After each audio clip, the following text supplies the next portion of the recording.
Hey, do you remember a few years ago when Ford and Chevy both promised us the ultimate garage revolution? They told us we'd be able to walk right up to the dealership parts counter, hand over a credit card, and walk out with a brand new factory engineered electric crate motor. The automotive internet went completely wild. Pre orders sold out like hotcakes in a matter of days, and then total radio silence. The kits vanished, the promises evaporated, and the factory EV swap revolution completely died. A lot of people want to just excuse this by saying, oh, the corporate legal teams got scared of high voltage liability. Screw that. We know what the truth is. It's so much simpler. They wanted the green energy headlines, but they had zero intention of actually producing a real, functional ecosystem for everyday Americans. The massive corporate bait and switch is exactly why I got completely fed up and I started developing my own Kainos EV kit.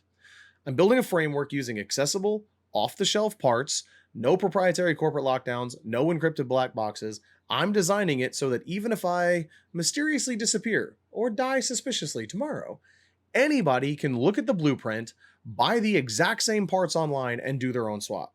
Now, hopefully, I'm going to be around here to package it all together for you, make one kit that makes everybody's life a heck of a lot easier.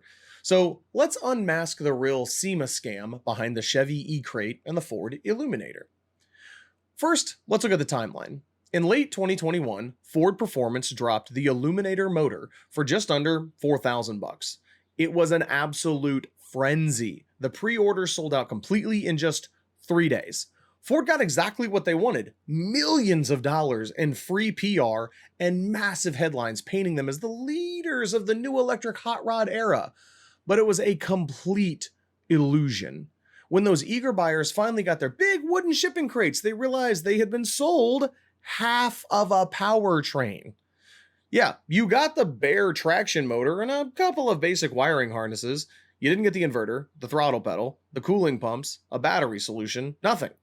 Ford explicitly promised they would later develop and launch a factory control pack and a full turnkey battery system to close the loop.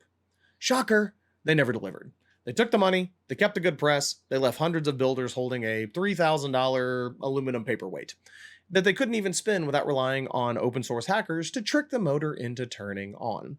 Furthermore, the beautiful F100 they showed wasn't even truly the original truck. They had to build a complete pipe subframe for that truck to make it actually work with the system they created. Nothing like what they talked about.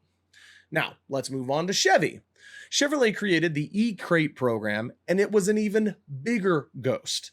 They built gorgeous, high-profile concept trucks for SEMA. They called it the E10, and then they had the electric K5 Blazer, touting just how easy it was going to be to swap in this drivetrain into a classic truck. The trucks they showed off were gorgeous, the ones that we loved from the olden days, resurrected, redone, and now all electric. But look at the standalone hardware they showed off at the trade show. It wasn't a consumer product. It was an industrial science project. They stacked massive proprietary inverter blocks and complex monitoring modules into a giant, rigid mechanical layer cake that was almost impossible to package into a normal car without major structural hacking. They didn't design the stuff for you to actually buy. They built it to look high-tech under the bright lights of a Las Vegas convention center, so their stock prices would go up and their corporate ESG metrics looked good. Once SEMA wrapped up, the eCrate project basically dissolved into corporate vaporware.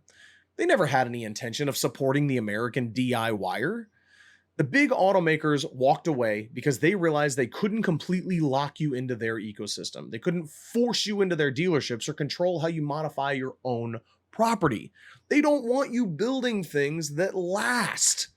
That brings us back to the Kainos EV kit. I'm doing this completely differently. I'm bypassing the corporate gatekeepers entirely. I'm designing a conversion framework around unencrypted, readily available, off-the-shelf components. We want to take the power away from Detroit and put it back into the home garage.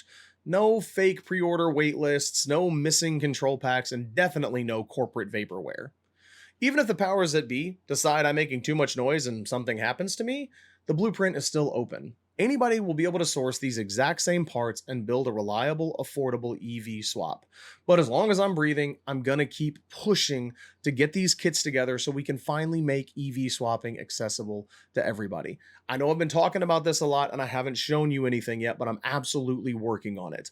Here is my plan. I'm going to use a brushed DC net gain Hyper 9 motor. I'm going to use a Kelly 600 amp controller, and we're going to start off with the bare minimum lithium iron phosphate LiFePO 4 batteries that is basically just a 24 bolt pack, and we're going to do a bench test so I can show you, even though I'm just some web developer, that I can make an electric motor spin on a bench.